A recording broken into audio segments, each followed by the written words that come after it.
We'll start creating the straw by creating a NURBS circle, and then by going to my front or my side views, I'll go back to create, and curve tool, I'll go to the first curve tool to the options, I'll set it for 1, and then I'll make a path directly above the circle, making note that we have to click at least 3 times with that setting in order to get a complete curve. I'll hit return and I'll save. Now I'm going to go to my perspective view.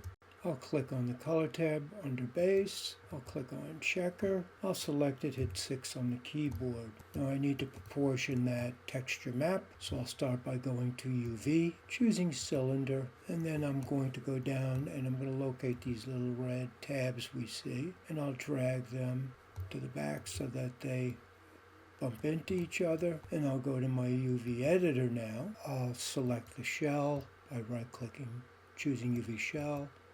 I'll hit R on the keyboard. And I want these boxes to be square. So if I start to drag up on the y-axis, it'll start to square them off. Once they're square, I'll grab the blue box in the middle of the UV editor and I'll scale the whole thing down to fit inside that checkerboard pattern we see. That square defines what Photoshop will see.